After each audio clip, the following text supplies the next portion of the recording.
மார்க்கெட்டில் இருக்கக்கூடிய ஒவ்வொரு முதலீட்டாளருக்கும் நிறைய சந்தேகங்கள் வரும்.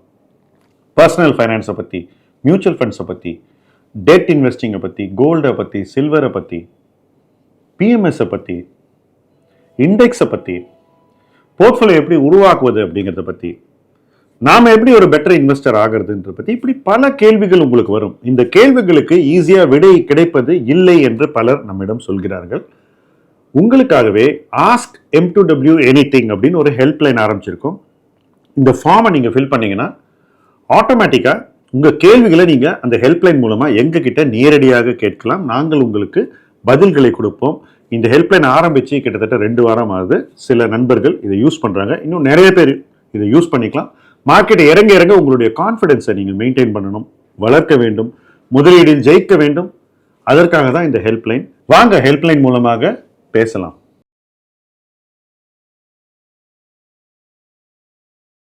இந்த முதலீட்டுக்கான பதிவுல நாம பேச போற தலைப்பு எப்போ வீடு வாங்கணும். இந்த தலைப்பு நான் 3 பாகங்களாக பிரித்து பேச போகிறேன். ஒன்று,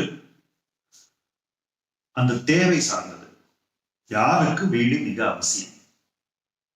2வது, இன்னைக்கு இருக்கக்கூடிய சந்தை சார்ந்தது. 3வது, அந்த முடிவின் தாக்கம் நம்முடைய வாழ்க்கையில எப்படி இருக்கும்ன்றது. ஸோ இந்த 3 பார்ட்டை நம்ம பேச போறோம். ஃபர்ஸ்ட், யார் வீடு வாங்கணும்? பொதுவாக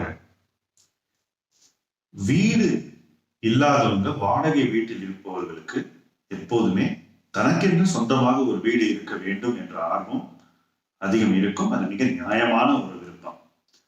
ஸோ தொடர்ந்து வாடகை வீட்டிலேயே இருந்தவங்க தங்களுக்கென ஒரு வீடு வாங்க விரும்புவது மிக முக்கியமானது ஒன்று.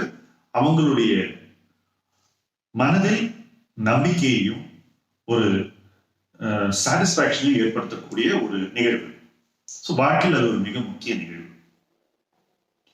ஆகவே எப்போ எல்லாரும் வீடு வாங்கினாங்கன்னு நம்ம பார்த்தீங்கன்னா, நம்ம அப்பா காலத்துல தான் ஒரு 50 வயது தாண்டின பிறகு ரிட்டையர்மெண்ட் நெருங்க அந்த வீட்டை ரெடி பண்ணிடுவாங்க. இதோட அர்த்தம் என்னன்னா, அவங்க வேலை செஞ்சு ஒரு 20-25 ஆண்டு கால சேமிப்பை கொண்டு போய் அந்த வீட்டுல போடுறது அப்படிங்கிற ஒரு முறையை பெரும்பாலான சேலரி பீப்புள் கையாளுறாங்க. ஸோ சம்பள வேலையில் இருந்தால் அந்த சம்பளத்திலேருந்து சேமிச்சு அதை ஜாக்கிரதையா முதலீடு பண்ணி அதுக்கான ஒரு நிதி ஆதாரத்தை திரட்டி அதை கொண்டு ஒரு மனையை வாங்கி இன்னும் கொஞ்சம் நிதி ஆதாரத்தை அதிகப்படுத்தி கொண்டு அதை வைத்துக் கொண்டு வீட்டை கட்டி விடுவார்கள். கிட்டத்தட்ட ஒரு 50-55 வயது இருக்கும் சராசரியாக வீடு வாங்குபவருடைய வயது. இதுதான் 90ஸ்ல இருந்த விஷயம். ஆனால் இது அதிவேகமாக மாறியது. எதனால்? அவங்க பிள்ளைங்க கிட்டத்தட்ட ஒரு 30-32-35 வயசுலயே வாங்க ஆரம்பிச்சிட்டாங்க. ஏற்கனவே ஒரு வீடு கட்டி ஒரு 10 வருஷத்துல 2வது வீடு குடும்பத்துல வாங்கியாச்சு. அவங்களும் ஒரு நியூக்ளியர் ஃபேமிலி ஆகிறாங்க, தனியா இருக்காங்க. அவங்களுக்கு ஒரு தேவை இருந்தது, அந்த தேவையை நிறைவு செய்து கொண்டார்கள். ஸோ அங்கேயும் முகாந்திரம் இருந்தது. 3வது, ஒரு வீடு வாங்கியாச்சு. நம்ம வாங்கின வீடோட மதிப்பு அதிகரிக்கின்றது. ஏன்னா நிறைய பேர் வீடு வாங்குறதுனால 90கள்லயும் 2000க்கு அப்புறமும் விலைவாசி மறுபடியும் ஏற ஆரம்பிச்சு. 2005ல இருந்து மறுபடியும் ஏற ஆரம்பிச்சது. 90கள்ல 95-96 வரைக்கும் விலைவாசி அதிகம் உயர்ந்தது. ஸோ இந்த உயர்வு வரும்போதெல்லாம் நம்ம கிட்ட ஒரு வீடு இருந்தாலும் இன்னொரு பிளாட் வாங்கலாமா, அதை இப்போ வாங்கிட்டு ஒரு 2-3 வருஷம் கழிச்சு இல்லை 5 வருஷம் கழிச்சு நம்ம இன்னும் அதிக விலைக்கு விற்கலாம், அது ஒரு இன்வெஸ்ட்மெண்டா இருக்கட்டும் அப்படின்ற ஒரு பார்வை. ஸோ ஃபர்ஸ்ட் ஜெனரேஷன் வீடு வாங்குறது ஒரு பக்கம், செகண்ட் ஜெனரேஷன் வேகமாக வீடு வாங்குறது 2வது. அதுக்கு அடுத்தது இந்த ஃபர்ஸ்ட் ஜெனரேஷனோ அல்லது அவங்களுடைய ஆலோசனைப்படி செகண்ட் ஜெனரேஷனோ யாருக்கு வருமானம் இருக்கிறதோ அவங்க இன்னொரு 3வது வீடை வாங்குறது அப்படிங்கிற பழக்கம். பலர் இதோடு நிறுத்தி கொள்ளாமல் எக்ஸ்ட்ரா ஒரு மனையை வாங்கி போட்டுக்கலாம், அப்புறம் வித்தா நமக்கு கேஷ் ஃப்ளோ நிறைய கிடைக்கும் அப்படின்ற ஒரு இது. ஸோ நுகர்வுக்கு வாங்குவதை கடந்து முதலீடாக வாங்குவதற்கு ஒரு பெரிய கூட்டமே கிளம்பியது. அது மட்டும் இல்ல, முதலீட்டையும் கடந்து வர்த்தகம் செய்யக்கூடிய ஒரு போக்கும் சமீப ஆண்டுகளில் இருக்கிறது. எப்படின்னாக்கா, ப்ராஜெக்ட் அனௌன்ஸ் ஆகும்போது புக்கிங் டே போது குறைந்த விலைக்கு புக் பண்ணிட்டு முடியறதுக்குள்ள அதை எப்படியாவது விற்று காசு பண்ணிட முடியும் அப்படின்ற ஒரு எதிர்பார்ப்பு. அதாவது அவங்க என்ன நினைக்கிறாங்கன்னா, வாங்கி 2 வருஷத்திலேயே அந்த விலை அதிகரித்து விடும். இது ஒரு விதத்துல ஸ்பெகுலேஷன், சூதாட்டம் என்று சொல்லலாம். சோ இதற்குள்ள பாத்தீங்கன்னா, யார் வாங்க வேண்டும், யார் வாங்குகிறார்கள் அப்படின்னு பார்க்கும்போது ஏற்கனவே நம்ம பல வகையான வாடிக்கையாளர்களை நம்ம ஐடென்டிஃபை பண்ணிட்டோம். சொந்த உபயோகத்திற்கு வாங்குபவர்கள் எப்பவுமே நிம்மதியா இருப்பாங்க. ஏன்னா அவங்க அந்த வீட்டுக்கான நிதி ஆதாரத்தை சரியாக பார்த்து கொண்டு ரொம்ப கேர்ஃபுல்லா தான் வாங்குவாங்க. இப்போ அந்த 90ஸ்க்கும் அதுக்கு முன்னாடி வாங்கினவங்களுடைய நிதி ஆதாரத்தை இன்னைக்கு பாருங்க, ரொம்ப ரொம்ப கம்ஃபர்டபுளா இருப்பாங்க. அந்த வீடு தேவையில்லைன்னா அதை வித்துட்டு ஒரு சின்ன பிளாட்டை வாங்கிட்டு அதுல வரக்கூடிய உபரி பணத்துல அவங்க 80-85 வயசு வரைக்கும் நிம்மதியா இருக்காங்க. அவங்க பிள்ளைகளை நம்பி இல்லை. அது ஸ்டேஜ் 1.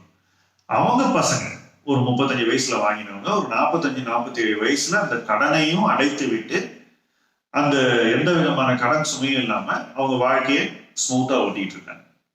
இப்போ 3வது வரைக்கும் ஏற்கனவே இருக்கு, நமக்கும் வீடு இருக்கு, நம்ம அப்பா அம்மாவும் நல்லபடியா செட்டில் ஆயிட்டாங்க, நாம இன்னும் இதுக்கும் மேல ஏதாவது பண்ணி கொஞ்சம் எக்ஸ்ட்ரா பணம் சம்பாதிக்கலாம்னு அந்த ஒரு நோக்கத்தோட வாங்கினவர்கள்.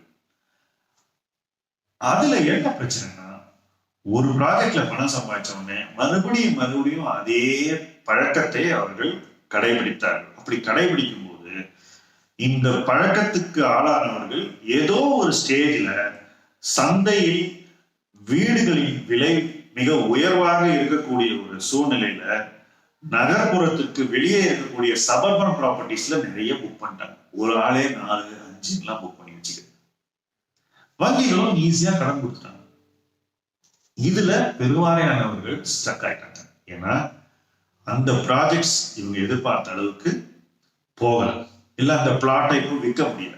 ஸோ இந்த எக்ஸ்ட்ரா அபார்ட்மெண்ட் வாங்கினவர்கள் வர்த்தகத்திற்கோ அல்லது வணிகத்திற்கோ வாங்கினவர்கள் நிச்சயமாக ஒரு நெருக்கடியில் தான் இருக்கிறார்கள் என்று சொல்ல வேண்டும்.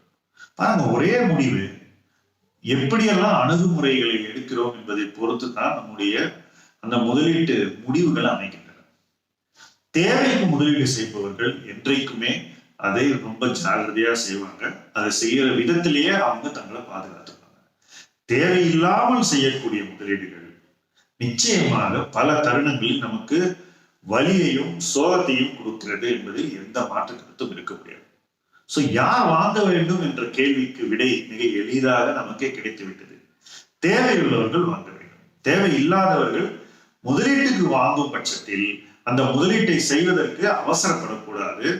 எப்பொழுது அந்த மனையின் விலை ஒரு குறைந்த அளவில் வர்த்தகம் ஆகிறதோ அந்த ஒரு காலகட்டத்தில் தான் இன்வெஸ்ட் பண்ணணும். இப்ப நான் 90ஸ்க்கும் 2000க்கும் இப்போதைக்கும் சில காலகட்டம் சார்ந்த சில தகவல்களை நான் சொல்றேன். 96ல தான் இந்த பிரைசஸ் கிடுகிடுன்னு உயர ஆரம்பிச்சது, பிளாட் பிரைசஸ். ஆனா 98ல மார்க்கெட் டாப் அவுட் ஆயிடுச்சு. 5 ஆண்டுகள்ல ஒண்ணுமே ஆகல. ஆனா 2003, 4, 5ல மறுபடியும் விலைவாசி குறைஞ்சிட்டு அதுக்கப்புறம் மறுபடியும் உயர ஆரம்பிச்சது. ஸோ இந்த 2003, 4, 5ல பிளாட்ஸ் வாங்கினவங்க இன்னைக்கு ஒரு நல்ல நிலையில இருக்காங்க. ஆனா அதே பிளாட்ஸை 2013, 14, 15 அதுக்கப்புறம் வாங்கினவங்க அத்தகைய ஒரு இடத்துல இல்லை. இதுல 15க்கு அப்புறமா நகர்ப்புறத்துக்கு வெளியே, அது ஓயமாரா இருக்கலாம் அல்லது உங்க ஊருக்கு வெளிப்புறத்துல ஒவ்வொரு ஊர்லயும் ஒரு இடம் இருக்கலாம், அங்கெல்லாம் வாங்கினவங்க இன்னைக்கு லாபத்திலேயே இல்லை. உங்களுடைய சொத்தின் மதிப்பு நீங்க வாங்கினதை விட குறைவாக இருக்கு. 2வது, விற்க போனீங்கன்னா வாங்குறதுக்கே ஆள் இல்லை. 3வது, அந்த கடன் சுமை உங்கள் மீது நிறைய அழுத்தங்களை கொடுக்கிறது.